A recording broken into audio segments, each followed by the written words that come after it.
Assalamualaikum guys. Okey. Hari ni nak tukar filter, cabin filter.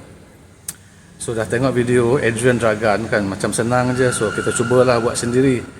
Filter order daripada Tony Euromotive.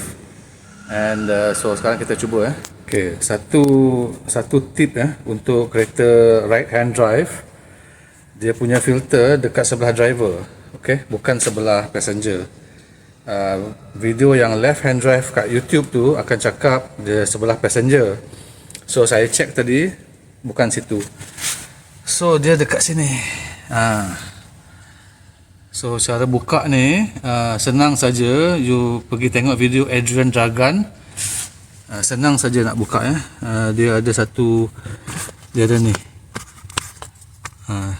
Ini dulu kena buka. Lepas tu cover dia dah boleh buka. Lepas tu buka yang ni, cover filter dekat situ. Okay, filter dalam tu. Okay, sekarang kita keluarkan filter dulu. And then, okay, yang penting bila dia keluar macam ni tau. So dia ada tulis airflow. Airflow tu menghadap ke depan kereta. Okay. So dia keluar tadi macam ni. Ikut airflow bila masuk balik Okey, ini filter yang baru. Kalau tengok susunan dia lain sikit daripada yang dalam kereta tadi. Tak tahulah siapa yang install ni, mungkin install salah ke.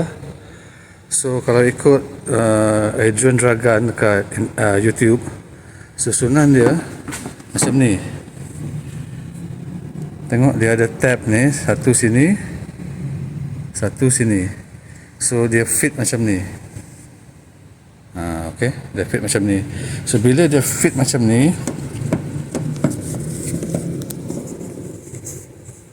okay, dia punya airflow mesti ke depan. So yang atas ni airflow dia tunjuk arah sana. Dan kalau tengok yang bawah, airflow pun arah sana. So dua-dua arah yang sama. So kena make sure dua-dua arah yang sama. Dan dia akan flap dia pun bertentangan. Okey geng, sudah siap. Sangat senang nak tukar filter ni. Jadi siapa-siapa di sana yang ingin mencuba, silakan order filter dan install sendiri saja. Senang sangat, tak payah bayar orang untuk buat. So kita jumpa di video yang berikutnya. Okey, bye.